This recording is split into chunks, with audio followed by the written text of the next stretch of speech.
Dobrodošli na još jedan 8. kat. Lupanje vratima, škrgutanje zubima, povišeni tonovi, teške riječi, buka i bijes. Tako otprilike izgledaju naše svađe. No, znamo li komunicirati? Znamo li slušati i razgovarati i naposljetku kvalitetno se svađati? Kako poboljšati komunikaciju s djetetom, partnerom, sa šefom? O tome večeras govorimo na 8. katu. Ostanite s nama.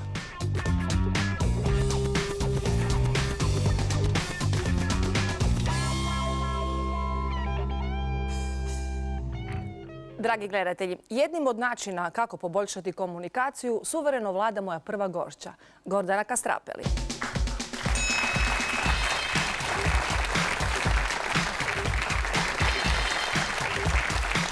Dobro večer, Gordana. Dobro večer. Izvolite. Hvala. Gordana, dobrodošli na 8. kat. Hvala. U čemu je tajna vašeg uspjeha? Gordana, vi se bavite neurolingvističkim programiranjem. Točno. Dakle, vi ste informatičarka. Pa moglo bi se i tako reći, iako se zapravo puno više bavim komunikacijom s drugim ljudima, ali moram reći i sa samima sobom. To je ono što nam često u tom komunikacijskom dijelu promakne. Dakle, NLP je jedna od metoda i načina kako možemo poboljšati komunikaciju. Što je vas potaknulo uopće da krenete u tom smjeru? Što ste vi kod sebe htjeli unaprijediti privatno, poslovno i zašto ste došli do te metode i kako ste došli?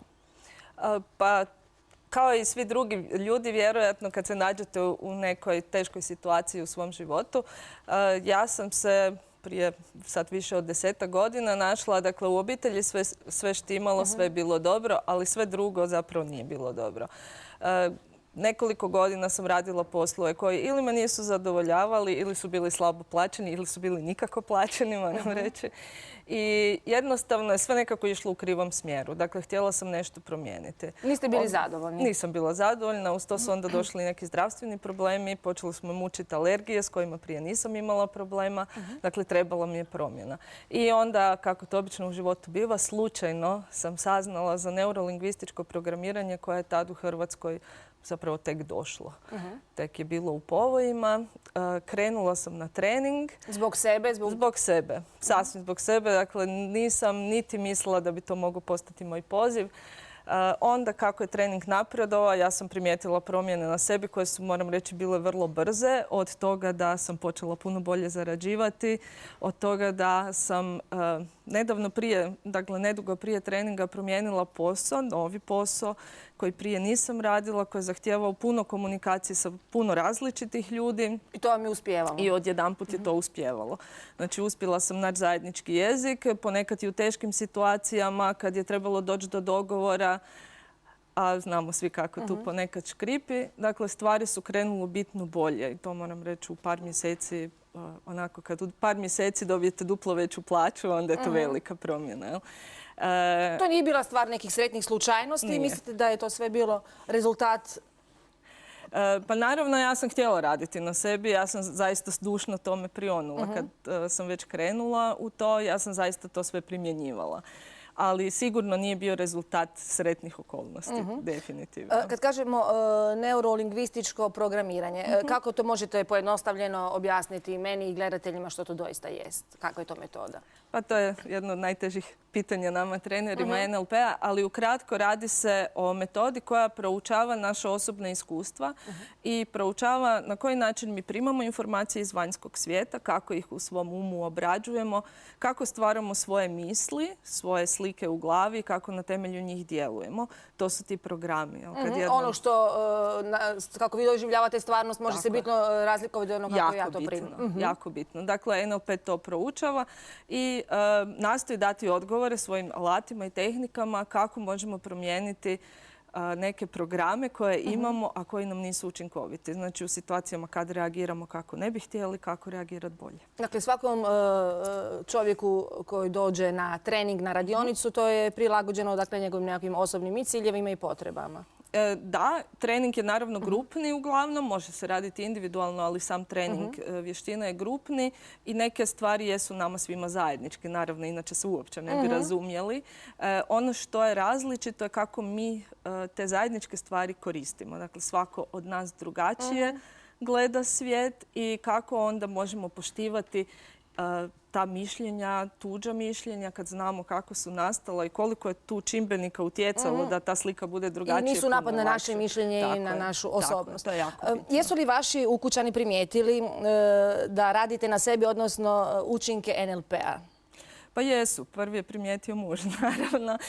Djeca su tad bila još relativno mala, ali jednostavno meni je najveći zapravo učinak bio na meni samoj. Shvatila sam da puno stvari je išlo krivo zato što sam ih ja krivo gledala. Mi često u NLP-u spominjemo takozvano ograničavajuća uvjerenja. Dakle, to su stvari za koje mi vjerujemo da su istina, ali su obojene našim pogledom na svijet. I naravno, kad su takva, mi nastojimo sami sebi, a i cijelom svijetu dokazati da smo mi u pravu. I drugčije ni ne može biti. Ne možemo drugačije. I jedno od takvih mojih uvjerenja koje sam ja osobno imala da ja sve moram sama. Da oko mene ne postoje ljudi koji mi žele pomoći, koji mi mogu pomoći, pa sam se iscrpljivala. Imala sam tad 2 relativno male djece, radila sam, pa se to, naravno, dogodilo sam se potpuno iscrpila. I moram priznati, kad sam jednom od tehnika NLP-a promijenila to uvjerenje, stvari su se promijenile na način na koji ja nikad nisam očekivala. Znači, ja sam očekivala da ću ja sad sve davati drugima. Nije uopće bila stvar u tome. Stvar je bila u tome da ja i dalje znam da ja mogu sama kad trebam, ali sam počela vidjeti ljude oko sebe koji mi žele pomoći. I šok mi je bio kad mi je jedan od članova moje obitelji rekao, pa znaš, mi smo ti i prije htjeli pomoći, ali ti nam nisi dozvoljavala. Tek tad sam se ja suočila zapravo koliko je to moje uvjerenje meni nanosilo štete. Dobro, ali imate danas su vam djeca tinejdžeri. Želite reći, na temelju ovog što ste mi sada ispričali, da onaj postulat da je mama uvijek u pravu pada u vodu? Mame su uvijek u pravu, naravno. Dobro, to mi nemojte oduzeti. Neću vam to oduzeti. Ono što naravno vrijedi za našu djecu, da i oni imaju svoj način kako gledaju svijet i da oni isto tako zaslužuju poštivanje toga, dakle imaju pravo na to da je i njihov svijet. Ako se poštujemo, ako tražimo načine kako da budemo zajedno i kako da jedni druge prihvatimo, onda stvari idu puno, puno lakše. A s nama je i polaznica treninga NLP-a Dubravka Kričkić.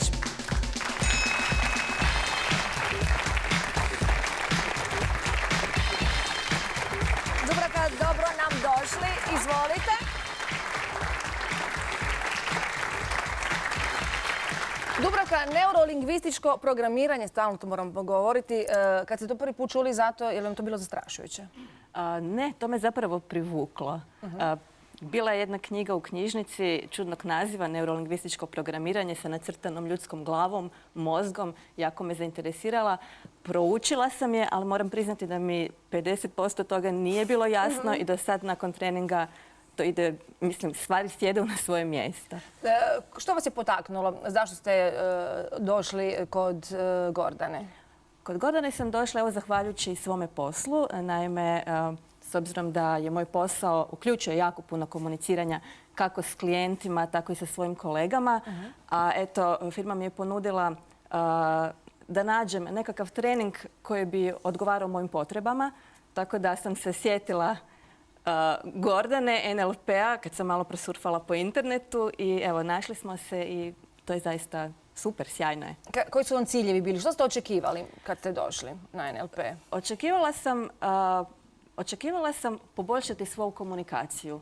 Postojali su neki ljudi s kojima niste mogli govoriti isti jezik ili? Upravo tako. Zbog toga da nas svi osjećamo kad s nekim kliknemo, kad komunikacija teče bez problema. Ali postoje naravno i one osobe s kojima to ne ide tako jednostavno i zapravo se osjećate kao u nekoj slijepoj ulici, kao da se nekakav zid izgradi oko vas i jednostavno ne možete dalje.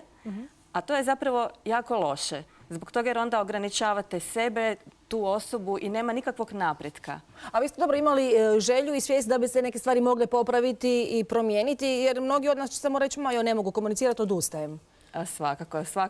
Cilj je bio to i zapravo sam to uspjela vrlo brzo, nakon svega nekoliko sati tečaja, primijeniti u praksi. Dakle, to je išlo jako brzo. Znači, nakon prvog treninga? Nakon prvog treninga. Zašto je Dubravka tako prijemčiva bila? Pa Dubravka je isto tako zdušno prionula, ja bih rekla toga, i vidjela se motivacija. Iako ja moram reći da većina ljudi kad jednom dođe na trening obično su već jako dobro motivirani.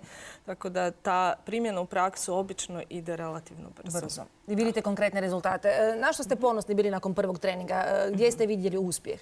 Pa je to upravo, dakle, u toj komunikaciji sa nazovi teškim osobama. Zato jer sam shvatila da osoba nije teška, nego sam ja napravila taj zid oko te osobe. I ja sam bila ta koja koči napredak u sastanku, u razgovoru. Zbog nekih naših emocija, percepcije. Tako je. Zbog onog što nosimo iz prošlosti. Dakle, ako sam ja imala neko negativno iskustvo s tom osobom, to me zapravo sprječavalo da postignem puni uspjeh.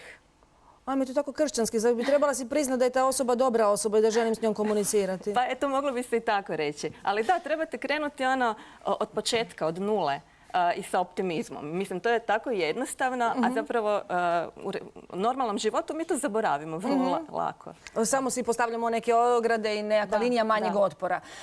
Što biste nam mogli, Gordane, publici, gledateljima, ukratko, to je sad nekako popularno, ali doista je korisno, sigurno postoje neki načini na kako možemo poboljšati komunikaciju uz nekoliko savjeta. Pa ono što bi ja svima htjela prvo reći da je komunikacija vještina. Naime, često meni ljudi kažu pa neki su talentirani, neki nisu i šta ću ja sad, meni to ne ide. Ja nisam taj tip. Nisam ja taj tip ili meni to ne ide, nisam ja za to. Naravno da svi imamo neku početnu poziciju. Nekima je bolja, nekima je lošija. To je kao u sportu, kao u kuhanju, bilo čemu. Tako i u komunikaciji. Međutim, postoji nekoliko savjeta koje mogu dati kratko. Dakle, komunikaciju možete usavršavati cijeli svoj život. Vjerujem da to najbolje znate. Ali jedan od prvih savjeta je da zapravo vidimo osobu koja je ispred nas. Dakle, da toj osobi pristupimo sa znatiželjom, da ju zaista upoznamo, da čujemo to njezino mišljenje, kako je nastalo, kako je ona tako različita od nas, zbog čega se to događa. I nešto što vrlo lako možemo napraviti da gledamo položaj svog tijela. To je ta neverbalna komunikacija. Svojeg tijela. Znači, ako se želimo približiti, ako želimo olakšati komunikaciju s drugom osobom, uspostaviti kontakt, odnos da bi ta komunikacija išla, jako dobar savjet je da svoje tijelo na neki način prisličimo tijelu te osobe.